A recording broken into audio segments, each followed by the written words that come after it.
Forming friendships is a unifying human experience, whatever degree of friendship. I remember my first real best friend very vividly. The ones in elementary school were semi-fake. They were best friends out of proximity and convenience, to be honest. With my first real best friend, there was a connection that I still can't explain. It was like falling in love, but slower and sometimes deeper. That is why friend breakups hurt so fucking much. I've had a couple of friend breakups and I still feel vulnerable when I think about them. My current best friend I met about 7 years ago. We all know him, Fernando. And he is one of the reasons why I am speaking into a microphone today. He is my biggest supporter. He is, without a doubt, the deepest friendship I have ever had. And I am just so lucky to have him. It's a cliche to say, but he's my ride or die. We can have convos without speaking full sentences. He knows how I'm feeling before I need to say anything. I wish everyone a relationship like this. Some of the greatest friendships I've developed has been through pursuing stand-up comedy. Maybe it's the trauma bonding experience that we all have together while doing what we do, but I am sure some of these dudes and gals and whoever are in my life forever.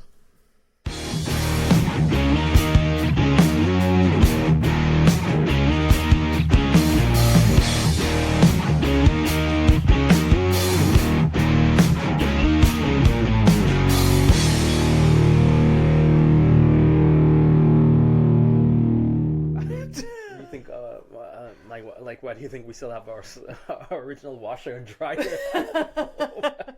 How many years old are these washers? It's at least, I would say, 7 years old, and they're still going strong. Wow. Yeah. You know, when I was growing up, my parents had a washer and dryer that were probably 15 years old. They don't make them anymore. They don't make them, but you know why they don't make them? The companies can make them, but they don't want to. They can, but they don't want to. Yeah, because when you replace them, they make more money. Exactly. I get it. I get consumerism, but it's not good for my bank account. No. I can't wait for the day that I have a washer and dryer, to be honest. But I'll never be able. You guys don't have one in the.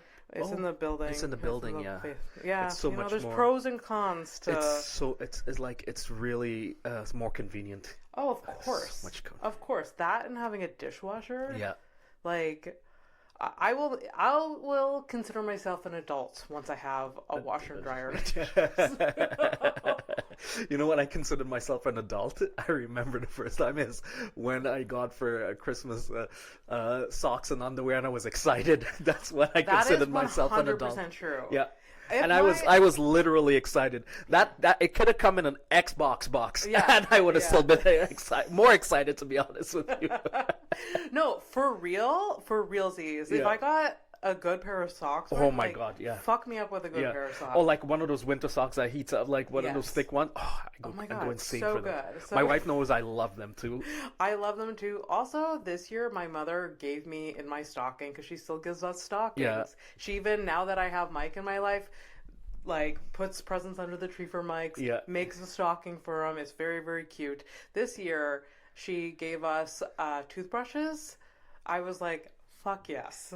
Fuck yes. Toothbrushes, floss, and toothpaste. Toothpaste. Yeah. Wait, are we recording now or is not? Yeah, we're recording. Oh, dude, you know, that's amazing. I'll say welcome to House of Stone. Actually, let's start it like this and then say welcome House of Stone. No. I do that all the time. Oh, that's perfect. I love it. I'll start it when I'll record, edit it when. Welcome to House of Stone. This is your wonderful host, Abby Stonehouse, hence the term House of Stone. My name is Kris Dulgar. I'm her guest. Oh my God. Staple of the Montreal comedy scene. Look at you just taking over. Well, I sent it to you in the bio, right? So I remember. Yeah, this is House of Stone. Oh, go ahead, Abby. This is your show. I'm so happy to have Kris Dulgar here. Thank you so much. I've been wanting to have you on for a while. We've been talking about it since last year. I know, at different times we meet up during shows, and it never worked out because I think we were both just lazy about messaging each other. We are. It's fine. Like, it's just, there's a bunch of different things that, like, line up. And also, your personal life, your work schedule, everything. For sure. But I'm happy to have you here. I know. And also, too, last year when I asked her, she goes, I want to get better comics first, and then... So I was like, okay. And whiter comics, she said. Yeah. She goes, for every 5 white comics, I need 1 brown comic. So. Yeah. Much like a lineup. Just admit to being like completely racist. Yeah, that's true. Yeah. Well, it's the same thing with female comics too, and male comics, right? So it can go both ways, Nobody right? wins. Nobody Kris. wins. I don't know anymore. No one wins.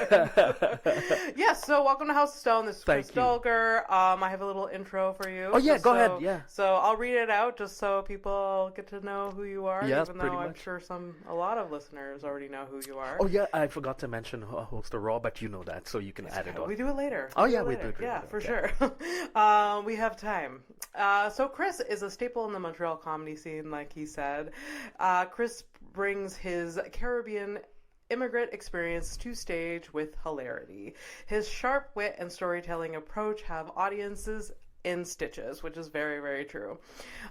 He has been named best-unemployed comic by his brown mother several years in a row. Which pretty much. Mothers can be so brutal. I know. Hi, Mom. Do you think she'll listen?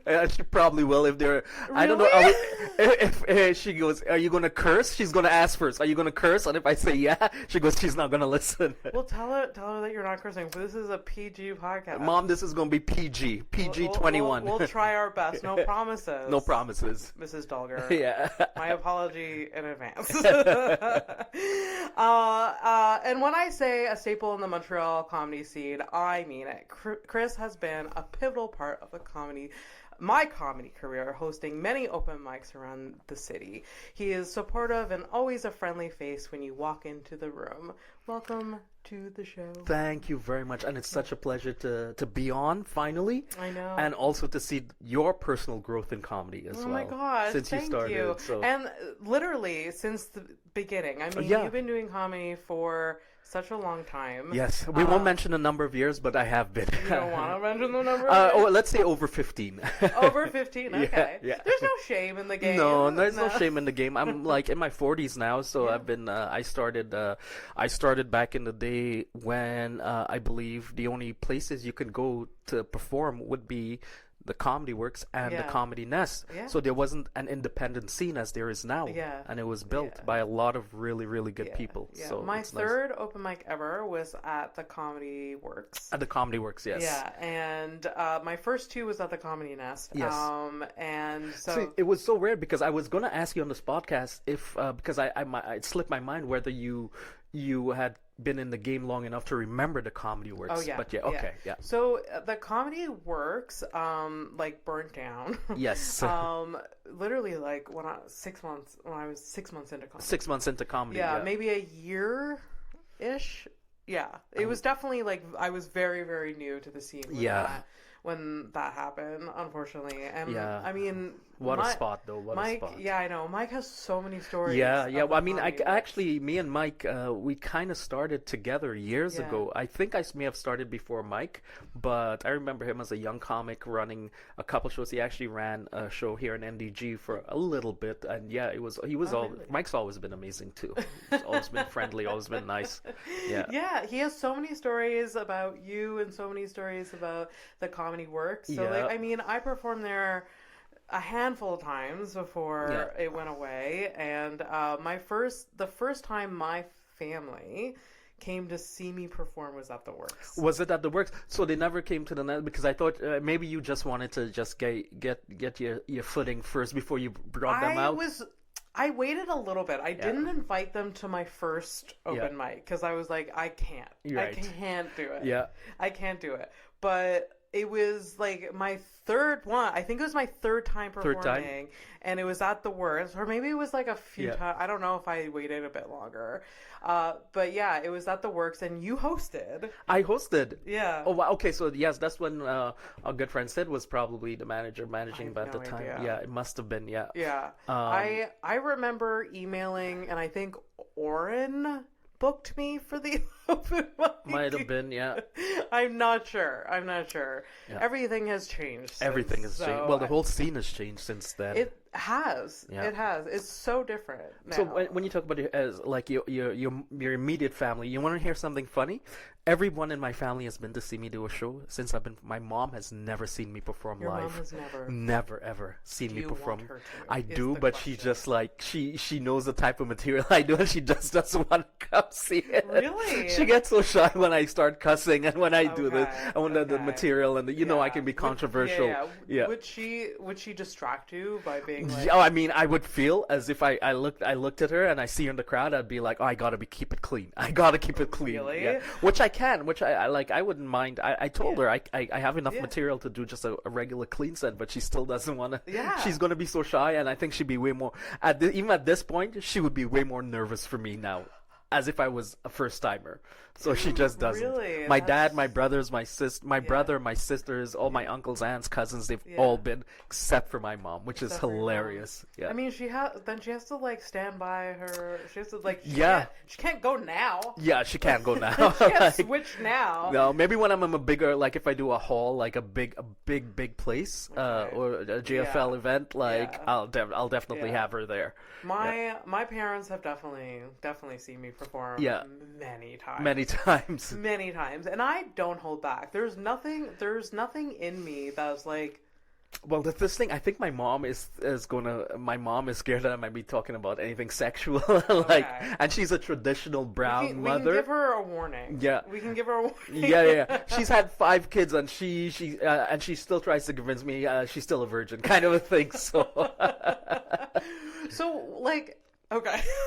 So your parents are like immigrants from the Caribbean. right? Caribbean, Like, I am from too. Trinidad. From Trinidad and Tobago. Okay. We grew up there, me and my brother, and Okay. my 2 sisters were born there. They were really young when we came here. Yeah. But I was 12 years old when I left Okay. Trinidad, and my Okay. brother was a year younger than me, and my sisters were really young, so they don't remember it. I do. Okay, you do. So yeah, because I had a brother at the time. He passed away sadly, but he had leukemia, right? And Okay. my parents had brought him prior Okay. to Canada because our family was and better healthcare. Yeah. Yeah. So my family brought him up here, and Okay. he was the reason we came up here Okay. to stay with him and to Yeah, of to be with him course. Of course. because of the healthcare, Yeah. and kind of because he passed. But like I think my dad and my mom, they like living down in the Caribbean so much. If he hadn't gotten sick, I think we would have never came to You think Canada. you would have never. Yeah. So it's like bittersweet because Yeah. we're happy we're here, but Yeah. it took that. Yeah. So yeah. coming from that pain, like man, comedy, like I needed to be funny. I needed Yeah. to see. I Yeah. needed to see jokes. I needed to be happy. I needed to So laugh you were like very young laughter. when your brother passed away. Yeah, well, I was in my teens. I was 15, 16. Oh wow! Yeah. Wow. So Yeah. like comedy, I guess at one point became your outlet. Yeah, to, like, yeah, because seeing that amount of sadness Oh, early on absolutely. is like you want to see happiness at some point and yeah. laughter. You don't know this about me, but I had a sibling that passed away as well. Oh, I'm sorry. to hear I'm that. sorry too. I mean, it's obviously it hits the family. It as does a hit whole. everybody. Like, Yeah. I mean, it's stupid to say, but it's such a huge deal. It is a huge deal, Yeah, and and I'm I sure your parents are still. well, I mean, dealing we with it. connect in that sense, me and Yeah. you, because we understand each other. But if Yeah. people can sympathize, but if they haven't gone through it, If you don't know, they can still if sympathize. you've never but felt that, you've never never that. felt it, Yeah, yeah. yeah. It's very sad, but I do feel like a lot of people that go through like a big death like that yeah, do have a different sense of humor. they do. They do. And I like it. I love It's it, a and little I bit like dark. and it's, Yeah. I feel I as love if dark they're more humor. acidic and dark. They get Oh, it more yeah. acidic and they're darker, Yeah. and I love it because I think they take that pain and they like Oh yeah, they put absolutely. it. And I love comics who take a certain amount of pain Oh, and they bring it absolutely. on stage and just make it funny, but make Oh, it their own. oh, Yeah. absolutely. There's something really great about like balancing the the both emotions, like the Yes. sad, and I feel like one of your jokes in particular I'm thinking of, you do that very well. Like you take the audience through a journey, Yes. where like it's with like your sobriety, and then your Yeah. and then at the end like you just pivot it, and then I do. the audience is just like it just this huge relief They're with me, and then they're with like, you, and and this then the huge punchline hits. relief. And I love jokes like that where I bring them on a kind of a Yeah. journey, but they never see the punchline coming. They Yeah. never, and it's like, Yeah, they're in and they're it like, with you, this yeah, emotional journey, yeah. and then like they almost forget that you're at like a comedy show, Yes, maybe, and that was my or goal like, writing or they the joke. remember and they're Yeah. like, "Where is this going? What's Yeah. this fun?" And then they're like, "Oh my god!" That was Yeah. my joke. That was my actual goal writing the joke, and see Yeah, how yeah. much Yeah. I can bring them to a point of like forgetting they're at a show, and then hit them with the punchline and be like, Yeah. oh my god, this is what. Yeah. Yeah. Yeah. And So you're you mentioned like I guess you grew up in a very conservative household then. yes, conservative, but my dad was my dad and my brother, I can tell you for a fact, they're both way funnier than me. So there was Really? always comedy, especially from my dad. Really? Yeah, like What kind of humor do you? my dad says dad jokes, but like But they're great. like yeah, I remember he has two in particular where he, like when we were young, he told me, he's like, I was walking with you in Trinidad when we were really young, and this homeless guy stopped us, and he goes to me, it's my dad talking, he goes to me, sir, can you help me out? All I have is a dry piece of bread. And my dad goes, what do you want me to tell you? Wet it. He keeps going. That is such a dad joke. That is such, and the other one he goes, we had this prime minister in Trinidad. I forget his name, but he's on the campaign trail, like for re-election, and he's like waving in the truck. The truck's going down. He's on the back of the truck waving, and he goes, he was such a dumb prime minister. Somebody threw because Trinidad is a hot country, right? There's no winter, so somebody threw a block of ice at him, hit him in his head. He picked it up, looked at the person, keeping this as evidence. Oh my god. Holy shit. That's the type of humor my dad had. So like, of course. Yeah, That's so really it's funny. dad- I love that. yeah, I so love dad that. humor. My dad tries to be funny, but he's just not. No, my dad is hilarious. My dad is hilarious. Him and my brother, they're both funnier than me. Is your brother ever want to hit the stage, or he's just No, and thankfully, We'll because leave that for he you. was outshine me so fast.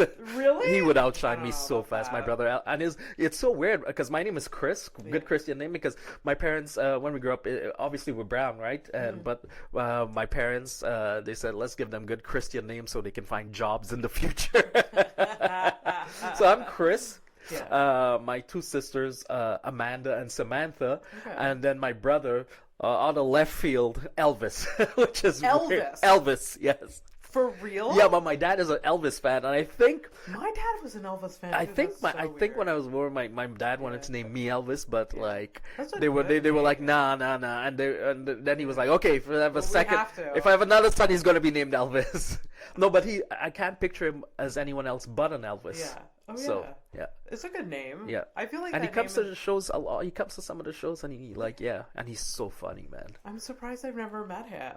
You're Elvis. probably gonna meet him at some point. Okay. With my sisters, yeah. Okay. Yeah. That's so And they're cool. very supportive, all of them. Because remember, with an immigrant family, especially with a mom and dad, they want to see you doing well and stuff. And yeah, of when you start course. comedy, it's not in their wheelhouse, right? Remember, traditional immigrant families are any artistic Absolutely. endeavor is not our Absolutely. thing. You hear that a lot with immigrant families. But I feel like comedy in general, like even me, I don't even understand the journey that we're Yeah, well, that it's a we personal take. journey. It's a personal journey. So like explaining it to my parents, my dad's a tradesman, my mother was a dental hygienist. Yeah. Like, I don't know how to describe how I make money.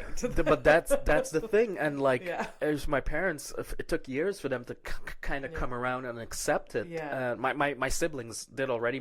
The younger generation in my family, my cousins, they accepted. Even my aunts and uncle, the younger ones, they immediately accepted it. I mean, Oh yeah, they never thought you about understand pursuing it it. more. Yeah, Like if you grew up here, Yeah. if you're just like in tune, like now Yeah. with like the social media or like Netflix, you're like, oh, these Yeah. people make a career out of it. Yeah.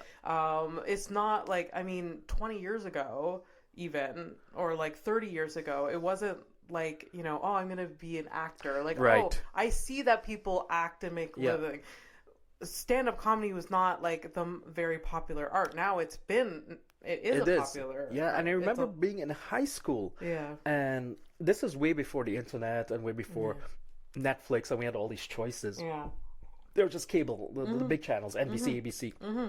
And remember, I'd wait up every night to see either the Late Show with David Letterman or the Tonight Show with Jay Leno, Yeah. because at the end of every show they would either have a musical act Or a stand-up. or comedian. stand-up, and Yes. we always hope between those two shows Yeah. there would be no matter who the stand-up was, might not have, I just wanted to see a stand-up. Oh, yeah. And this is in high school, and be like, why am I so interested in watching instead of a musical act? It's so intriguing. Yeah. Especially when I was in high school too. Like, I grew up in a small rural town too, so like I didn't understand what stand-up Like in comedy... Quebec or In Quebec, yeah. in Quebec. Yeah, so I wasn't exposed to much like stand-up comedy.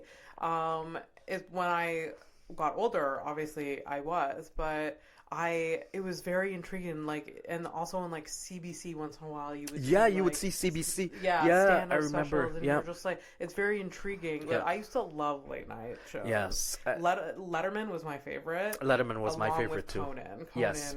like, Yeah. I wasn't a big fan of Jay Leno. Me either. Actually, between the two, I would always watch Letterman. Yeah, yeah. I don't know. His comedy, like, I guess I He related to hits his comedy in the right more. way. Like the top 10 list was Oh, right yeah. there. Why It was would just like so good. Yeah. There's something about like, because he was very repetitive Yeah. with like his content, but it's still, there was something comforting about that. Like, Yeah. And I don't know why. I just really enjoyed him. I did like him way more than Jay Leno. Yeah. And I found that David Letterman was such a good, was really good at giving interviews. Oh, he was amazing at He was giving amazing. And he was now really good. everyone on knows that Netflix, now yeah. because that's Yeah, he's but the kind of younger kids, they know him from Netflix. capitalized Yeah. on that, Yeah. doing his interview series. My next guest is Yeah, but he was a remember, comedian. He was guys. He was a comedian. Trust me, and he had great comics on the. Yeah. So let me ask you, since I think who were your in terms of influences, your comedic influences? Yeah. That's So now, I would. Oh, do they change or? Oh, they've changed so much. Well, I meant when you were first starting off. When I first started off, and he seems like a newer face, but when I first started getting into comedy, watching it and listening to podcasts, it was Pete Holmes. Pete Holmes, yes. Yeah. So 10 years ago, Pete Holmes was really on a upward trajectory, and he's still one of the bigger names. And his sketches are fantastic. Yeah. So when I first started becoming a fan of stand-up comedy, I just consumed everything that he did. I was obsessed. Did you get into his sketches first or stand-up first? So I actually got into his stand-up first. Okay. And his podcast. So he has a podcast called You Made It Weird, and I listened to that just religiously for so many years, and he would interview other comedians like this. Yeah. And I just obsessed over listening to how they the art that they created. Right. Because they talked a lot about writing the jokes and how they their career as a stand-up comedian, and then they talked about other things obviously, but that's how I really piqued my interest. And then from there I expanded into knowing other comedians, because I would every comedian that he would interview, I would you would dive check him out, into of course. Yeah. their work. So through him, I got like Moshe Kasher. I became a big fan of Moshe Kasher. Yeah. And then Rory Scovel. I really like Chelsea Peretti. She doesn't really do stand up that much anymore. But yeah, and I feel like I'm constantly, and because of that also, Bill Burr. Bill Burr's still like one of my favorites. He's also one of my favorites.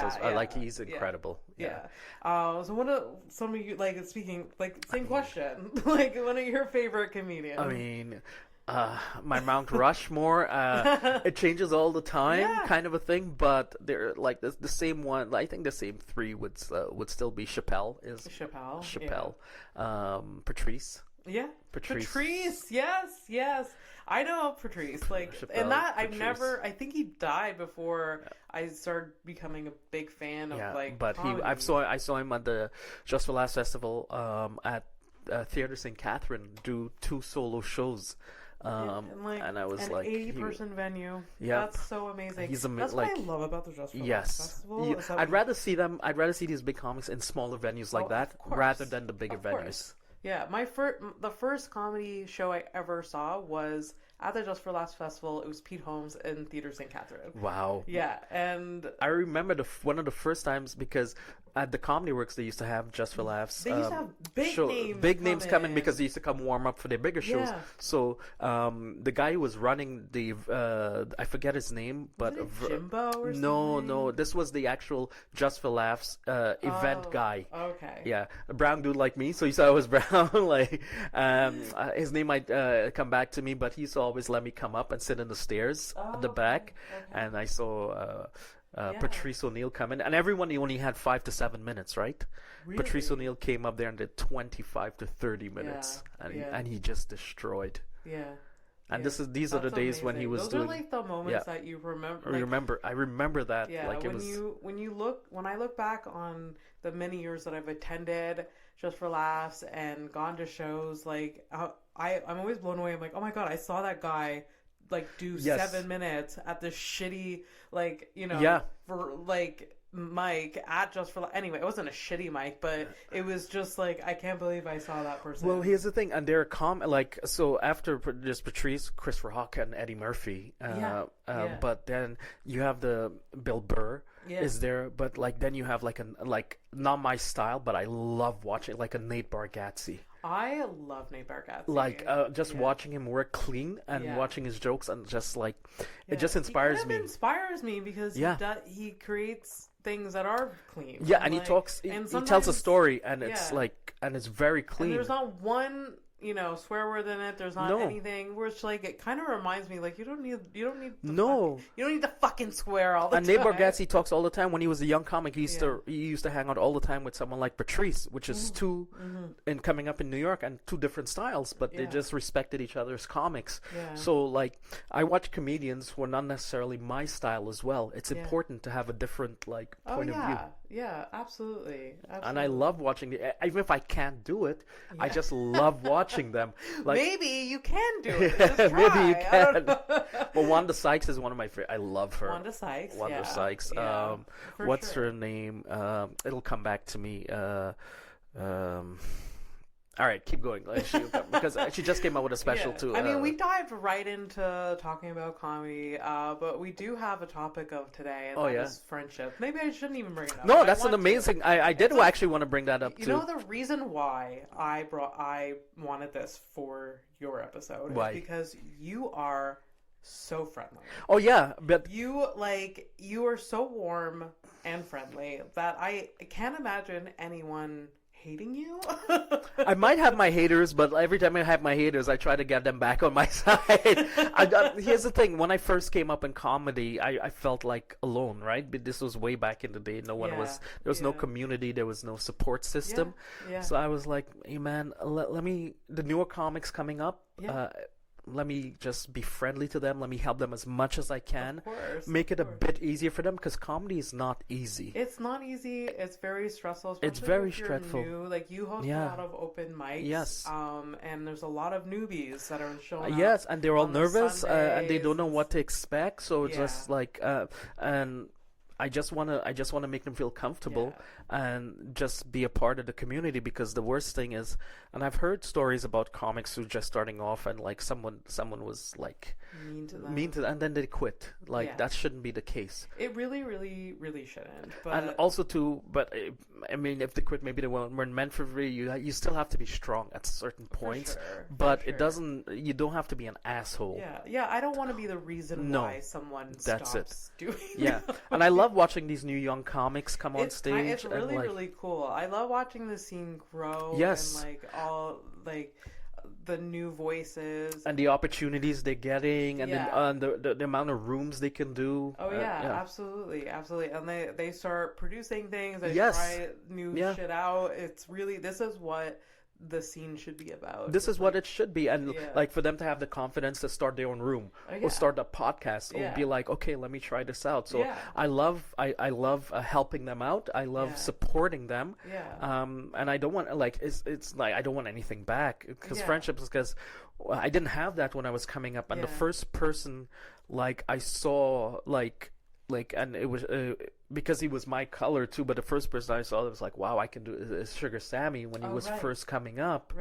When he was first coming up, and he was so supportive. Similar times that like you and Sugar Sammy came up, right? Like he started before me. Before me. Because remember, he's a vet, right? He's been doing it absolutely a long time. But he, like, when I first saw him, and like I was like, damn, brown dude, and he's killing it like that. And then he was really supportive. And then at some point he's still supportive when he shows up. Every time he takes the time to talk to the young comics. He's very friendly and nice, and like never like standoffish. No, because I mean, maybe I have some because nobody was there to help him. But... Nobody was there to help him. And he did it all on his own. Small, though, it was so small, but I think it was cliquey as well. Yeah. And like just being Sammy, being one of the only minorities there too, he had to kind of fight for his space and fight for his spot. So which he did, because he's funny, and he proved it on stage. And he built his audience, and then his brother came along, Sid Kular. Sid, what's up? Shout out to Sid. Sid will listen. Hi, Sid. Yeah, Sid will definitely listen. Really? Hi, Sid. Hi, Sid. You're a busy man. What are you doing listening? But he lives really far, so in his car he can probably listen to it. Yeah. Why aren't you listening? Go back and listen to all the other episodes. I tell him to listen to this one because he lives about a 45-minute drive from Montreal, so he can definitely. He does it every day. That's commitment. Yeah. Nobody else. He's like, nah, get away from the wife and kids. I'm kidding. He loves them.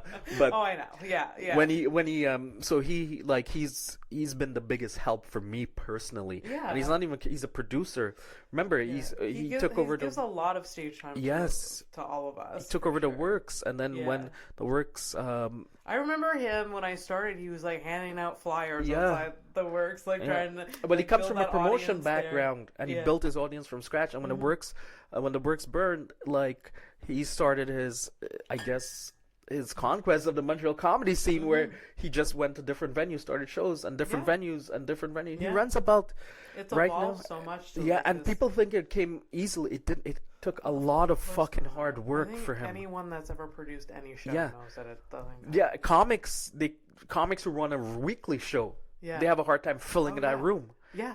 Off the top of my head, I think Sid runs between 12 to 15 shows a week. Yeah. And he packs them. So that didn't come overnight. No. It takes a lot of hard work, and he's been one of my biggest supporters. One of my great friends. One of my best friends. And you know, I'm talking about friendships. I've fucked up, and when he needs to, he's had harsh words for me. Okay. And he puts me in my place. Good friends do that. Good friends need to do that, but he's always supportive. He always has my back. So thank you very much, Sid. Even though you're ugly, but like, you know, like he's really ugly. Like he's not good looking at all. Like, no, he's not. He's ugly. Yeah, I mean, good friends do that. Good friends, like, you know, they know when to, like, put you in place. And, that's what it takes. And even recently, I won't mention, but like I messed up, and he put me in my place, and he said, yeah, you got to do this, you got to do this, you got to do this. But he, at the end of the day, he's very supportive. That's good. And he's a loyal person. Yeah. And do you consider him one of your best friends? I do. Yeah? I do. Yeah. Yeah, I do. Yeah, that's awesome. One of like my best friend for sure is someone that is the most honest with me out of anyone in my life. But he is the most supportive of me over, like, and I've never felt love like that in my life. Is he a comic, or is he? He's comic adjacent. He's comic adjacent. Is this the one you do the podcast with? Yeah. Have you met Fernando? I may have met Fernando. He hovers around. He hovers around. He hovers around. Like, you make it sound so creepy. He hovers around. Yeah. So Fernando actually did comedy twice. Twice. Okay. Yeah. So the first open mic that I ever did, he did a set too. Oh wow! Okay. Yeah, so we both tried it the first time, and then the second time he did it was at the Works, and then after that he stopped it.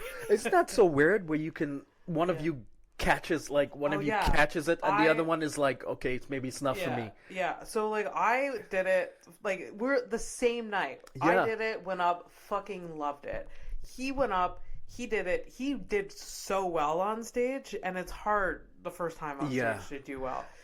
And he didn't get the passion for it. He didn't love it. It really was the nerves that got him. Like, it was really hard for him to get over like the nerves before going on stage, which for a lot of us is a hurdle for sure. Like, I still feel that, but it's I've been in the game and I talk to the professionals, and they still get a bit of the butterflies, but the difference is, as I think, once you get more experience, once you're a few more years into the game, the new jokes you come up with, the new ideas, you have a bit more experience. You know exactly how to word them, you know how to write them, you know where the punchline should go, for sure. You know how to edit it properly. Yeah, so it's less intimidating. It is a lot less intimidating, but there's still something to be said about so hard working so hard on a new joke, and it falls flat, and you feel like, hurts. oh my god, you motherfuckers killed my baby now. It hurts. You just strangled my baby now. I birthed this out of my womb, and you this guys is what you have for me. Yep. And that's it. It's really, really hard. I get so nervous when I'm trying new material out, but and I think if the nerves went away, I wouldn't have the drive anymore, because like it's like the nerves, and then you get on stage, and then you get such a high after for like succeeding, and then you get off stage and you feel great. Well, also too, I remember years ago, I can't remember the name of the comic who told me, but it was like, comedy should always feel unsafe. Really? Yeah, unsafe. And they're not in a physically, way where but like where you're nervous. You're nervous. Yeah. Okay. It's like you're in there and you're exploring, and you're trying out new. Yeah. Because the minute you feel like comfortable, not unsafe but uncomfortable. Let's say comedy should always feel uncomfortable. Yeah. Yeah. Rather than the minute it becomes comfortable, you get in this zone where you become stagnant. You're stagnant you and complacent. Become like, boring and a hack, and it's like routine. Yes, so it should always feel uncomfortable. Yeah. I think I agree with that.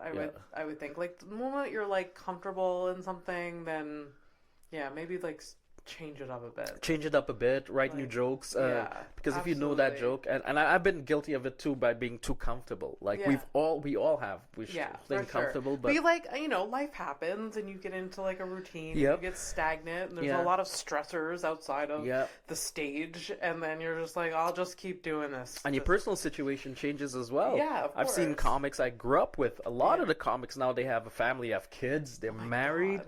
And it's just nice to see the material evolve. Yeah, I don't understand having this life we have and having children. Oh my god, yeah.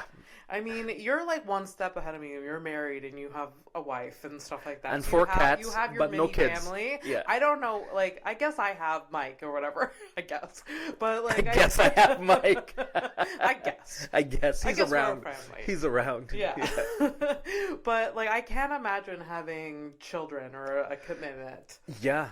I don't understand. I just watched them. Like, I guess good for you. I don't know. Well, is it because you don't know where? If you did, you wouldn't know where to find the time to do comedy? I think so. Or like the level of time management I would have to commit to, like, having, like, juggling both. Yeah. And, like, having time to write, and then, like, going on stage at night, and then waking up early in the morning for these little, goblins.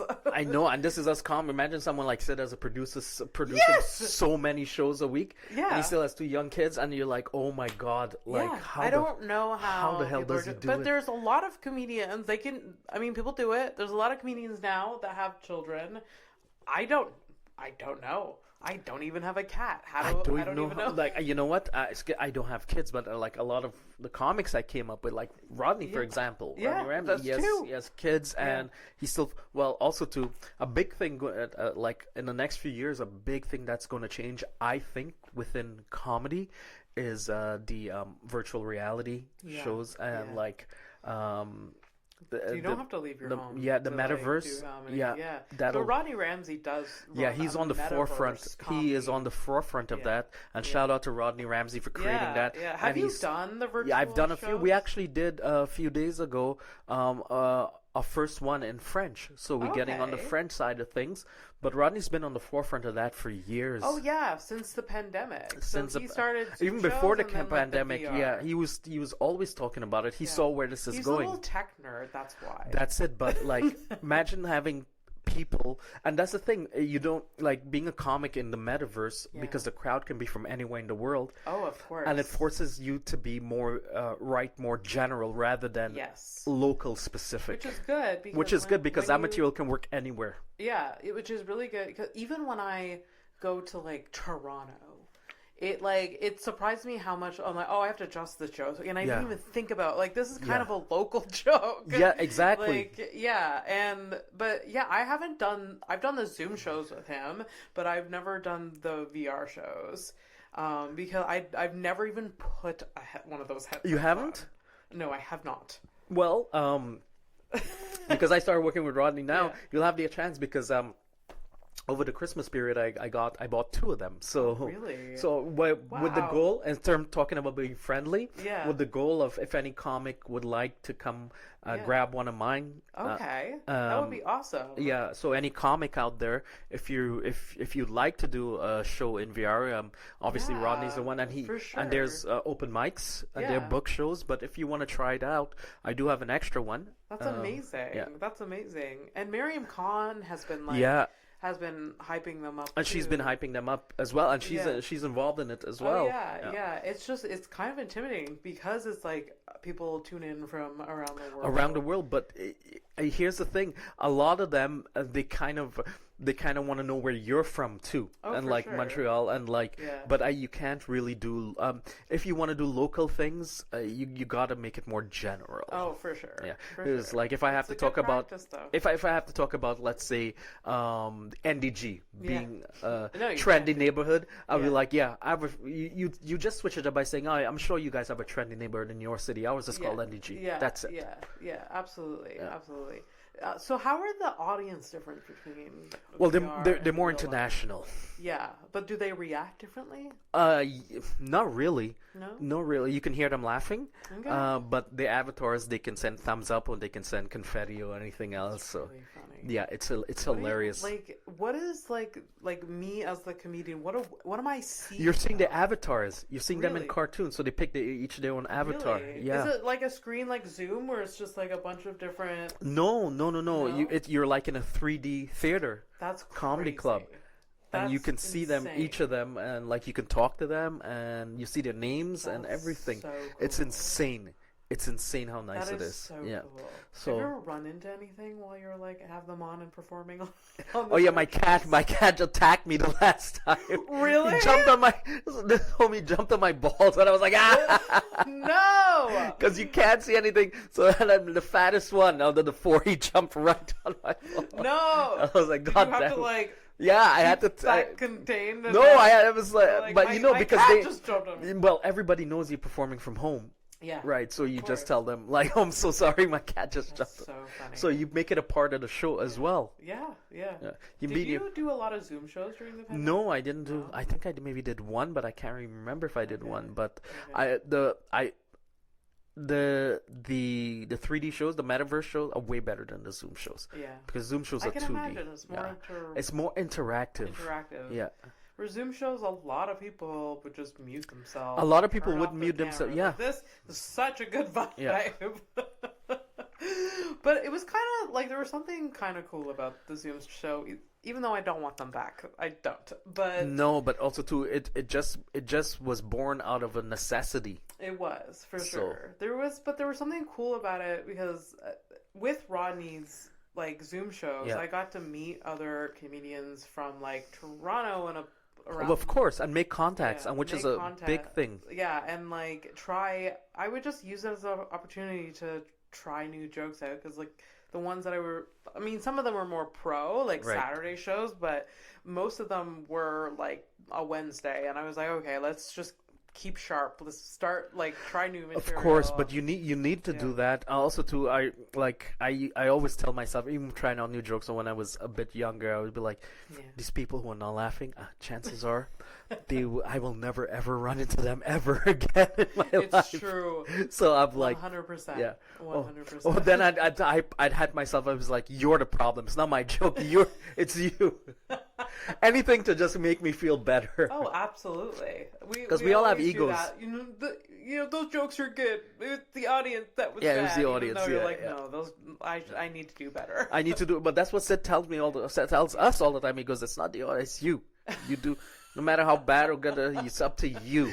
Again, a good friend will do that. Yes. Like, Fernando will come to a show and like he's seen some jokes like from the little sparkle from the beginning. Right. I've like tested them out on Yeah. him, and they'll grow and get really good. He'll see me do really well with a specific joke, Yeah. and then he'll see me go to an open mic and try it out in a different way, and it fucking falls flat. Yeah. And he's just like, dude, what are you doing? Yeah, but he knows you so well. He probably Yeah. figures out you need to do it this other way. Yeah, exactly. And speaking of friendships, I would be remiss if I Yeah. did not give a shout out to my wonderful wife, who's always been there to support. Yes. Hi, Elodie. I love you, baby. Hi, Elodie. And obviously she. What a delightful human Yes, being and you're she like this. works. I do host a show every Sunday at Brass Door Pub called Raw Comedy. You see there rocking hat. Hence the the toque or the beanie, as they say in the U.S. Beanie Toque Toque is very Canadian. is very Canadian. What did they say? The hat, the hat. knitted cap. So it's at Brass Door Pub on Crescent Street in Montreal. So I do host every Sunday there. It's kind of an open mic where new Yeah, comics yeah, get a chance yeah, to do their sure. thing. And my wife happens to work there, Yeah, yeah. so she knows all my jokes, Yeah. and she gets tired of them sometimes. But she will tell me, okay, you need to do it. Last time you did it this way, Yeah. and it was better That's this good. way. Yeah, And yeah. this week you did it this way, and she can tell. She knows my Oh, jokes. for Yeah. sure. She's also listens to a lot of comedy. She does listen to a lot of because comedy, yeah.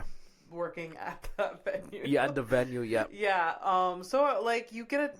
I find it's interesting, like dating a comedian now. Like Yeah. like being friends with comedians. Like you have a certain language about. That's what it. we do, Exactly. Where like I don't have many friends outside of comedy. And Me- like, that's- I feel you like know my what? comedy friends I have a deeper connection. Well, with. we do have a deeper connection, Yeah. and I don't have to, but you still. I'm telling you, just for experiences and just for not even experiences, just to keep more grounded, you do need to get more friends outside of comedy know. because comedians are insane. Comedians are insane. They are insane. In like the best and worst way. yeah. Oh yeah. Sometimes I went to a show and this one of the comedians that we perform with, Troy, he was like, "Oh, I had brunch with some friends that aren't comedians. Like, oh, you have those? Yeah. Seriously. No, I mean, I have like friends. I mean, they're actually like my family members. Well, yeah. Yeah, I consider them my friends because we grew up together and we're about the same age. Yeah. So they're my non-comedian friends. But yeah, there's such a connection between like comics. Comedian, comics. My best friend Morgan O'Shea. He's Morgan. Shout out to Morgan. Yes, I don't know if you've ever had him on, but he's gonna be an amazing yet. interview. And he's actually talking about kids. He's a dad now. He is a dad now.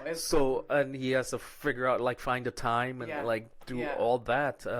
So he's one of my best friends. But I also have one of my best friends, Kate and Carly, two ladies who are not comedians. Okay. And they keep me more grounded. But here's the thing: the analogy is like a comedian friend of yours. Like if you're walking down the street with a comedian friend and you find a bag of meth on the side of the road, your comedian friend would be like, sometimes we just gotta do meth. It's for the bit. Yeah. It's for the plot. Yeah. And your other friend, not in comedy, friends. would be like, no. Yeah. Throw this in the garbage. Yeah, they're more rational. They're way more rational. Yeah. Sometimes you need that. We do it for the bit. Yeah, it's not good. We're not. Yeah, we're not the most sane people. No, but there's something. A group. But I mean, I don't think we wouldn't be comedians if there was it was all roses with us. Yeah, if we were all like level-headed, it'd be like, what's so funny? No. Yeah. But I like having comedian friends because, like, I love having comedian friends. Riff together. Yeah, and connect with each other. And there's so many jokes I've come up with, or just lines I've taken from other comics, just in regular conversation. Yeah, absolutely. And like they play along like with you, and Fernando isn't like a comedian, but he does that. He has that comedic brain. Right. Yeah. I have a friend, Mark. He's never done comedy, but he has that comedic brain, and he gives me like ideas and stuff, and like it's nice to see but then you're like, oh my, and then at some point you're laying in the back of your mind, thank God you never did comedy, because you would kill everybody. The more the merrier, though. The more the merrier. Yeah. But no, I get it. Just like, no, you stay away from my world. Yeah, exactly. You stay in your lane. But when you're a comic and you hear people in the crowd say, oh, you would love my friend, but it's not that simple, everybody. Like, it really isn't. It's like when you're on the stage and the spotlight hits you. That's when you realize, everyone's listening to you, and you got to bring it. Yeah, I have had really shitty dates that they learn that I'm a comedian. They're like, they try I've always wanted to do comedy. I've gotten that from a handful. But I think that's a male thing. They just want to be like they'll be like, okay. It's gross. I know. Just like I would never. I didn't put it on my profile like for online dating or anything. But the minute you were there face to face, we started talking like, oh, I do this thing, and then they immediately like, oh, I've always wanted to do. Yeah. And they try to one up you. Maybe it's that, but then I think it's a guy thing, it's man. It's a weird thing. Oh, by the way, I've always wanted to do a podcast, and I think I can do a better job than. You can do a podcast. No, if definitely I can not. do it, anyone can do it. But it is fucking It's gross. It's like what, like, and then they try their dumb jokes on you. Oh yeah, they try their dumb jokes. I mean, one literally was like, "Oh, I've always wanted to be a comedian. My friends think I'm so funny," and then he starts just verbatim saying Jerry Seinfeld jokes. Are you kidding me? In front of me, like in his cadence and everything, and then I was like, you kind of need to write your own jokes if you want to do stand-up. He's like, no, if I ever do it, I would just, like, do, like, impressions. And I'm like, that really is not how it works. Some of them think comedy works like karaoke. and it goes back to people not understanding the art of comedy at all. And this happened like right before I started dating Mike, so it wasn't even that long ago. And this dude was like, "Oh my god, it was awful." Yeah, that is just like it's intimidating for guys. I think that, like a female that's like yeah. It is definitely because it's kind of a power structure thing for guys, and they're like, maybe I should be funnier. Although, like, get over yourself. I know. Just get over because I don't care who you are as long as you're funny. You're funny. Yeah. I really don't care as long as you're funny and you make me laugh and you make the audience laugh. Yeah. You're funny. Yeah. Like just get over yourself. You can be whoever you want. That's the one thing about comedy. Is very. I think the one rule is like no matter who you are, just as long as you're funny. Yeah. Just try to be funny. Yeah. Just try. Like the goal is to be funny. Yeah. That's the goal. As long as you're funny, nobody gives a fuck who you are. Yeah, no. Like your ego should not get in the way. No, bring yourself into it. Bring your experience. Bring your personality. But just be funny. That's the one rule. Just be funny. Yeah. Is Elodie funny? She's funny in her own way, but she's way more serious than I am. I don't know. I honestly don't know how Mike and I are working. She has a very acerbic, acidic sense of humor. That's very, good. Yeah. That's good. Yeah. I love her for it. I love her. But then I would tell her a joke and she goes, ha ha ha, you shouldn't say that on stage or something. Don't say it. Ha, don't say that on stage. Yeah, I've done that to Mike too. I'm just like, I don't think that's stage worthy. Actually, speaking of comedy, being on stage is amazing, but like the times I love just as much is when you hang before a show, after a show, in a nice summer's day in Montreal, hanging out with the comics, sitting on the stairs or just on a terrace, or like you're somewhere just hanging out with the comics and just shooting the shit and just talking. Like going to a diner or something. That's just as funny. It's so great. It's so great. I just had like during New Year's this year, I had a show, and then afterwards, a group of comedians went over to Grumpy's. Yeah. And it was the best time. But it's always the best time when like all of us just chilling out, like drinking, just like having fun, and like. And eventually we start burning each other and we start cussing each other. It was so nice, so good. And then we ended up going to the Art Lodge. It was such a good night, and I really didn't think it was because New Year's is such like a whatever. Yeah. Like people make a big deal of it, whatever. But it was such a good night, just like being around your own your fellow comics, because I feel as if we're kind of like, and sometimes I feel superior to other people in terms of being a comic. I feel like other people are missing out. That's what we are great. We are wonderful. You don't have friends like. I can't believe you don't do comedy, motherfucker. But then again, if everyone did it, we wouldn't have a crowd. So and I get the feeling a lot of people like in the crowd, they want to do it, but they just can't get up to do it. So like if they say, oh, that's not funny, it was like, well, you want to. Yeah. That's my biggest fear. If someone says you're not funny, say you are, and they come up and they just. People tell you this? Oh, you're not funny. They used to when I was younger. Yeah. Well, to your face? When I was younger, yeah. Really? It's like, you're not funny. You could have done it better, and not now though. Now I know how to even a new joke. I know how to write. I know how to. The only time that's ever happened to me in like a sort of way that it only happened once, and it was literally within the first 2 months of me starting doing stand-up. I was asked to do a show. I did it, and the venue owner wasn't even a comic, didn't even book the show, came up to me and was like, that joke that you have, it's like, that sucks. You should be doing jokes about this. And I was Are you kidding me? Ugh. And I felt, because I was so new at comedy, I took it so personally, and I was so sad. And he was but now that I'm in it more, and I know that venue, and I know that venue owner, drunk piece of shit.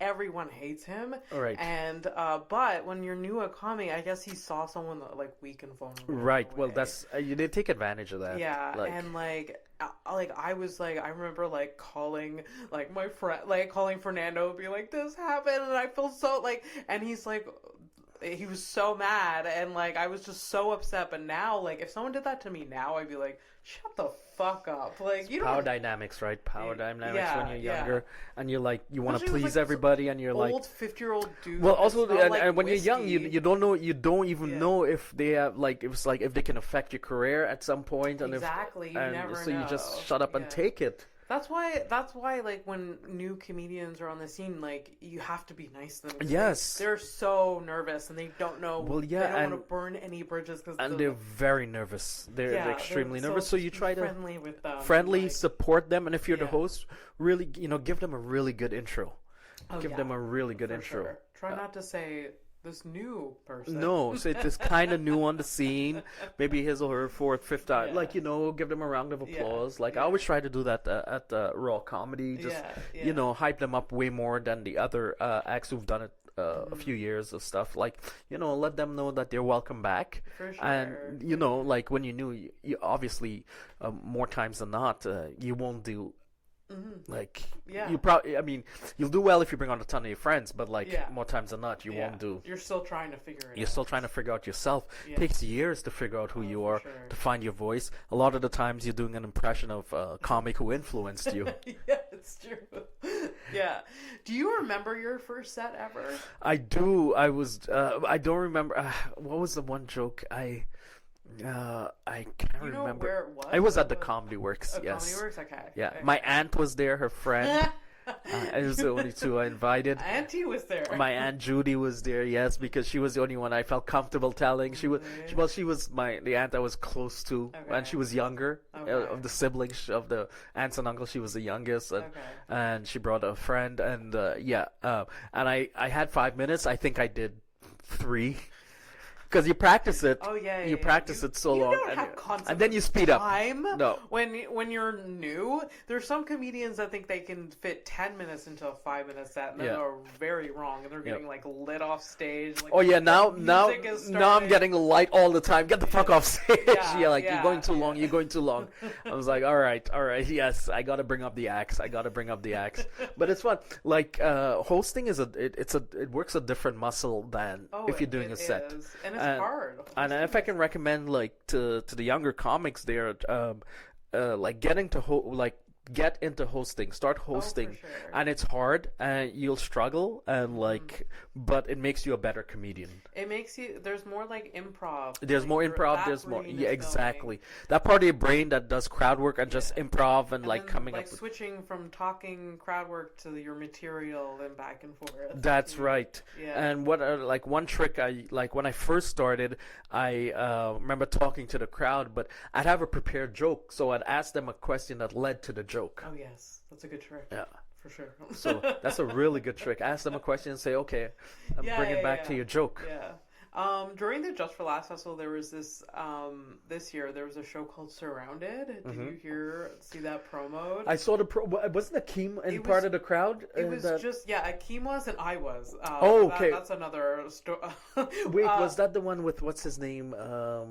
One of the brothers there.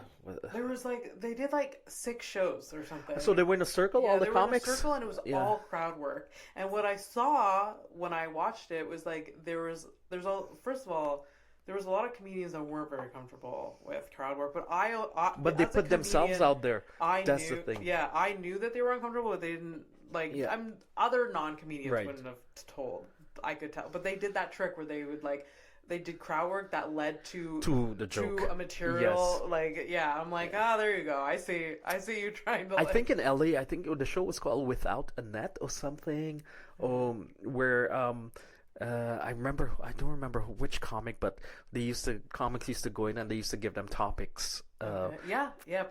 Prompts, and they would have to come up with a joke. Yeah. And if they didn't have a prepared joke about that topic, they would have to still come up with. Yeah, it's a good muscle. Surrounded, I remember, was it Marlon Wayans who did one of them? Yeah, he did one of them. Lil Rel hosted a bunch of them, and there was a bunch of huge name. Really? Any ones you that got you were you loved? I mean,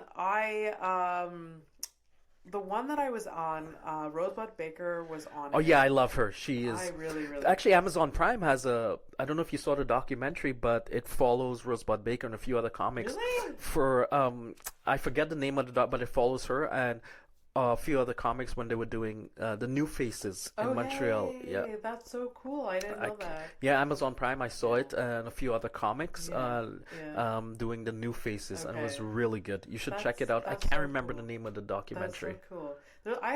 I'm just like so obsessed with stand-up that I watch documentaries like that. I watched the documentary about the Comedy Store. Yeah. I watched like any behind the scenes podcast, everything. Like you think I'd be sick of it, but I'm not. But here's the thing, like, because we're comics and we can talk about this, but imagine telling somebody about that documentary who's not in comedy to be like, I don't care about I don't like New Faces. What's that? Can we just eat our brunch? Like, So that's why I love hanging out with comics, because we get each other on that level. I wonder if like other lawyers hang out with like other lawyers and feel the same way. Maybe it was like, that was definitely second-degree murder. This litigation, they get it, like they can speak their own language. Yeah, it wasn't third degree; it was second degree. There was intent, like shit like that. If I was probably. At that fucking brunch, I'd be like, "Can we talk about something else?" Yeah, what pretty the much. Fuck is this? Or doctors or surgeons talking about. Like, did you see this abscess? Like, no. Anyways, so you've been at it for a while now. Do you have a favorite comedy experience, like, or event that happened in the last few, like, 10 or whatever years that you've been doing it? Like, your favorite show, your favorite thing that's happened? My favorite thing that's happened, other than this podcast. Of course, other than this podcast, I think one of the favorite thing is finally getting on at because the club where you first start, you always want, it's considered your home club, and so finally getting on a weekend at the Comedy Works for us is big. Yeah. Getting a weekend spot at the Comedy Works is big, and you always remember because it's your home club. So for us, a lot of us older comics, it was either the Nest or the Works. For me, it was the Works, my home club, and finally getting a weekend there. Absolutely. And a headlining weekend was nice. A co-headlining weekend, I should say. That's exciting. But just getting a weekend, like a middle or an open, or like also. Of course. So it's just such an a opening. Big deal. So it went from opening to middle to co-headlining, but then also to hosting on the weekend. It was big. That's one of the big things. Like, and I'll always remember it. I'll always remember it because it's your home club. Oh, of course. Home city, home club. So that was huge for me, and was like, okay, kind of makes you feel that you made it. Oh, of course. And that you're part of the group. Yeah. And you're part of the crew. You're part of the comedy. You're a comedian. Yeah, of course. That's so amazing. Yeah. That's so cool. Yeah. Do you have a worst comedy moment? A worst comedy moment, personally. Jesus. Like, you don't have to name names. You don't have to name where. Just be like, this show was a piece of shit. Oh, a worst comedy moment was every fucking time I did Grumpy's, to be honest with you. That's and like for comics a universal experience. Grumpy's is a dive bar where people barely listen to you. It's a rite of passage. It is a rite of passage, and you have to do it. I did it for a couple years, almost every Tuesday, but like, it humbles you. It humbles you so hard. Grumpy's, man. Oh my god. But it's also kind of great. It's amazing, but here's the thing: it takes away your fear if you can win that crowd over. But there've been times where, because the bartender used to, like, if you weren't doing well, he had a big gong. He would just gong you, and that was like, okay. They should still have that. They should definitely. So for some of these, they should still have the gong. Yeah, you remember? Yeah, like Grumpy's is like, I've had many worse. Like, you remember one time this guy was belligerent, and he was a white dude, but he was wearing a wolf T-shirt, one of those white boy wolf T-shirts, but tucked into his jeans. Of course. And I went after this motherfucker, and he rushed the stage. But thank God another comedian. He rushed the stage, but then he backed up because I was ready with the mic. I was ready to like throw down, and he just came on stage, and then other comics came up behind me. Oh my God. I've yet to see a fight break out. I was like, dude, are you heckling me? He was heckling. I was like, dude, you're wearing a wolf T-shirt tucked in too. You don't be a heckler and be wearing that outfit. You're just like that's exactly what I told him. I was like, really, reevaluate all this before you become a heckler. And what is your goal moving forward? My goal is, people talk about being big or just for laughs or this or that. Mm-hmm. I just wanna be able to make people laugh. Like, if you do That's that, good things will come. Yeah, of course. If you just do that, I think good things will come. You do have to work hard. That should be your like rudimentary goal. Yeah, and you do have to promote yourself. You do have to come out. I would eventually next year or two come out with a solo album, but that's one of my goals. Yeah. I feel like Morgan O'Shea is like coming out with his new album. Yeah, and I think it's his third. Yeah. He's really good at like just like proficient. Yeah. Yeah, like he's good at like putting an hour together and recording. And he inspires me a lot. Where I have so much material that I want to put an hour so I can retire it. Yeah. Once it's out there, you retire and then move on to other things. But like, just make people laugh and support comics and be a part of the community. I don't want to like. If you think bigger than, like, you have to think big, but like if you think bigger than that, like sometimes don't get bogged down by like the big. Don't be envious. Don't be jealous. You should have that. Like, put that on your vision board. Yeah. Have that there. Yeah. Just put like, your head down and do the work. Album, but then you still have to day to day have to be doing your put your head down and do the work. Yeah. Yeah, exactly. Okay, that's great. Yeah. That's good advice. That's really like for the young comics, just put your head down, do the work, man. Yeah. That's it. And I see a lot of new comics that have that drive, and I see them. It's so refreshing. Because it goes through waves. Because at some points, like I saw like comedians like come and they like it's as if they just wanted things on a silver platter for them. Yeah. And it's just like, dude, just like you have to be. First of all, listen to podcasts about comedians. Listen to about the grind a little bit. It's not gonna be. It's just. Yeah, it's not an easy thing, and not to like, discourage anyone. Just like start writing, like be nice to people, like do stage time. Be respectful to people. Come, Don't burn your bridges. Yeah. Do not burn your bridges. Be respectful. Yeah. Put your head down and do the work. Like if a joke doesn't work in one venue, doesn't mean it'll work. It won't work in another. You have to do it in different crowds. Yeah. But you got to get out there. The only way to do it is to do it. Yeah, of course. You can't be in front of your mirror and like practice. It's the only way to do it is just go up, put yourself out there. Yeah, absolutely. It's a brave thing, man. It's a artistically, it's a brave thing. And that's what it's all about, is doing these shitty, small, like open mics. In the middle of winter, there's like 5 audience members, but if you like get one of them to laugh, you're doing it well. And you never know who those 5 people are going to be. One of them could be a producer. One of them could be an event manager. One of them, it just they're there to see you. They took the time to come see you. So whether it be 200 people, whether it be 10 people. Treat them the same way, because they came to see comedy, and and they are worth like trying to make laugh, because they they left their homes. You know how hard it is to leave their homes. Sometimes I find like I'm more intimidated by a smaller crowd of 10 rather than if I'm doing 100 people. It is intimidating though, because you see each of the reactions of those 10 people. Yeah, I don't know, it's harder. It's harder. But sometimes I was at Melrose on Wednesday, and it was a smallish crowd because it was shitty weather, and and I guess there was maybe like 15 people there, and it was they were fucking ready. Yeah. They were ready, and they loved us. Well, there you go. And I was like, thank you for coming. Like, this was amazing. Like, the energy, right? Yeah. And we all do it. We walk in and we're like, ugh, this is just gonna be one of those set. And then they surprise me. Like, you can't write them off. And also too, for the young comic, even if you're not on the show, go out and see local shows. Absolutely. Go out and see local shows. Talk to the comics. Yeah. That's what I did before I started doing stand-up. I just started going to shows often. I would go to work, go to the Nest a lot. That's it. And that's how I got to kind of see how it worked a little bit in the local scene. And that was so valuable to me. It is valuable, and consume it if you want to do it, because people will know you're a comedian. So a lot of the time you won't have to pay to get in the show. You might have to stand, but at the end of the show, before the show, you'll be able to talk to comics and pick their brains, and that's the best part about it, hanging out with comics. And I love that. Absolutely. And even if you do have to pay, it's $5, $10.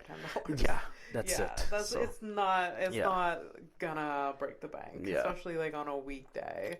And real life piece of advice is make sure you set your life up good, where you can afford to to live, put a roof over your head, feed yourself and stuff, because like make sure you have a solid like foundation for sure, because that affects your comedy. If you're always worried about and stressed about, I guess, jobs or money or whatever, it affects your comedy. I mean, those things happen. Like those in my comedy career, I haven't been always like financially stable. Yeah. But so like life happens, right? Life does happen. And like don't be hard on yourself. Well, look at us giving so much advice, Kris. I don't know. I know. I mean, we've been a few years into it.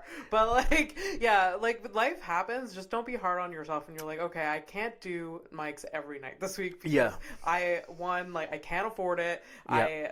I have to work or all of these things. Yeah. So like it fluctuates and you have to give yourself grace. Yeah, it comes with a lot of changes, man. Yeah, so. for sure. Absolutely. Yeah. So we've hit the hour. All right. We do have the 2 final questions. Yes. I'm sure I could talk to you for I know, it's like, been so much fun. Yeah. It's been natural, like it's been going back and forth. Like I kind of forgot we were doing a podcast, right? to be honest. I mean, that's the dream, that's the goal. When you just kind of forget about it. Yeah, for sure. But the last 2 questions, as you know, is what is the hardest thing you've ever been through, and what are you most passionate about? Kind of touched on the last one. You can choose to answer both. You can answer just one. Well, I can answer both because the hardest thing I've ever been through as a person, as a comedian, and I'm so thankful I have people in my life who are helping me through it, and like it's just like me with the alcoholism and the drinking problem, and I'm going like it's up and down. For sure. We all go through it, but thank God I have people in my life to help me support. Sid is one of them. Yeah. Thank God. My really good friends, my wife, thank God for her. My family. So, and it's like it's the demons in you. It is. And I mean, like I told you before we started recording, like I used to cope with drinking. And it is a coping mechanism, and you're like, you think you need it, but like slowly I'm getting better, but without their support and the support of other comics and the community, the comedy community, very supportive. For sure. Amazingly and, like, supportive. You would think we wouldn't be because we're around alcohol all the time. No, but a lot, but you understand. I think comics understand it way more. Yeah, for sure. Like when a lot of comedians know that I don't drink, right? So some shows we get paid in drink tickets, and they're like, Abby, do you want this for a Coke? Like they're like, like they're very nice. Well, even before they don't pressure you, they don't make you feel weird about it. Like, oh, you're not drinking. Where like when I stopped drinking initially, I'm like, oh, everyone's gonna think I'm odd because I'm going out and like I'm not getting like a drink, and it's like no one really cares. They like nobody. Do your own thing, and actually they're proud of you, and they're like, oh my God, that's amazing what you're doing, and like people like talking to you inspires me because I'm still I'm getting better. I'm still going through it, but like having my family, my friends, the comedy community. So then people ask me, Kris, do you feel like a rich man, like monetarily? No, still none of these motherfuckers want to lend me money. So fuck that. Like, none of them want to lend me money. No, I don't feel like a rich man at all. No, I mean a lot of them don't have money. So. Yeah, but seriously, thank God I have people like Sid, my wife, my friends, Kate, Carly. You need to like someone comics, my family. Support you. Yes, and you have a strong support system in your life. And they're forgiving too. Yeah. Oh, for sure. That's good. When I started my sobriety journey with alcohol, I don't think people knew how bad of a problem I was because I was living alone. I was single. And were you like hiding it, kind of for sure. I was single. I was living alone, and I would mainly drink alone in my home. Yeah. And like if I went out and did shows, or if I went out with friends, I would maybe have one drink, and then I would come home and drink more. So, but you wouldn't tell people, you wouldn't admit it to. I wouldn't admit it. I wouldn't. And was this when you first started comedy? No. Or were you into it for a while? The worst that I got was about 4 years ago. You see, one of the hardest thing is to admit to people and like just bring it up and tell people, and like and like my friends and somebody like said who runs a lot of shows, and he's a producer, but he's an even better person. I don't see him I see him as a friend. Like he's told me, and he keeps telling me, and like and I don't want to. I do it for me, and he said you do it for you. Yeah, you're better off without it, but it's also not to disappoint him as well, and not to disappoint people I love. My wife said, my family, like people who've done so much for me. Who've done so much for me. I can't thank somebody like him enough. My wife, my family, all my friends in comedy. For sure. You guys, the comedy community, we're close, and when something happens to somebody, we're there for that person. Oh, for sure. That's the one thing about. Absolutely. And I think everyone around, I mean, anyone that gives a shit about you wants you to be the best version of yourself. And like, if they don't, then they're not worth being in your life. And also, too, just want to mention to the Montreal comedy, and especially the comics, we need to be less cliquey. We need to come together and support each other. We're a small scene here, and let's support each other, man. Let's be way more supportive of each other. And everybody needs to eat. Everybody has to eat, and we're doing a thing, but let's support each other, okay? That's what I wanted to say. Let's absolutely support each other. There doesn't need to be any animosity. We're all doing our thing, and we're there to support each other. It's true. That's what I'd like to say. The last 2 episodes of this podcast with, like, I had Akeem on and now you, and it was the same thing. Like, let's just fucking support each other. Yes. Enough with this bullshit. Enough with the dumb bullshit. Yeah, but it's always like this one person that kind of just like creates an echo chamber of just like nonsense. Yeah. Where, like, as a whole, we're not thinking this way. The majority of us are supporting each other. We are supporting each other, and that's how it should be. Yeah. Like, that's how it should be. Like, the main factor should be, are you funny? That's what it should be. Be fucking funny. Yeah, and if not, when you first start, you probably not. But then practice. You'll get better because people will put you on stage knowing that you're new. Nobody's ever going to say, "Oh, you're not funny." I don't want. No, they will put you on stage, the appropriate stages, the open mics, not the professional shows, but the open mic, and that's how you get better. Yeah. And you're going to keep getting better and better. But support each other, man. Yeah. And what I'm most passionate about is comedy. Yes, of course. Comedy. And I'm glad it is, because we get to see you do your thing. Yeah, comedy and Pornhub.com. But mostly, comedy, stand-up comedy, hanging around comedians. And in terms of passion, obviously my family. Yeah. My wife, my friends, being alive. But comedy is a big passion.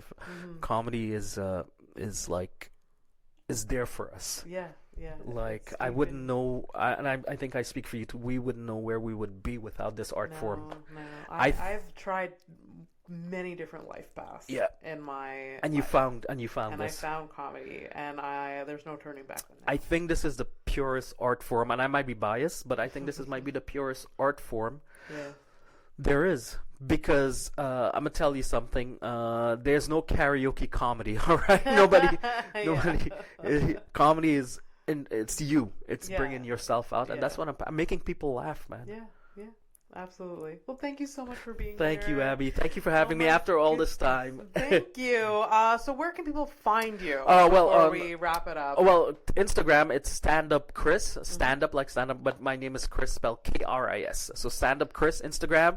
And on Facebook, Kris, Kris, D. That's D as in David, point Dulgar, Dulgar, my personal Facebook, or Kris Dulgar, my professional Facebook. And I'm not usually too good on Twitter, but Stand Up Kris on Instagram, and Kris D Dulgar Facebook, or Kris Dulgar on Facebook. They'll find you. We'll tag you. Raw Comedy Sundays, Brass Door Pub. Yes, show up. It's a good time. It's a really good time. She's done quite a few shows, and it's a really good time. I'm there like once a month. Yeah, you are. I think so. Yeah, it's a really nice spot to do comedy for new comics. It is. It's really nice. It's really good. Plus, you get to meet my wife as well. Yes. Yeah, that's always a bonus. That's always a bonus. All right. Well, thank you all for listening. You know where to find me. Like and subscribe. Go to houseofstonepodcast.com for all the links. And thank you. Take care, everybody. Bye. Thank you. Bye-bye.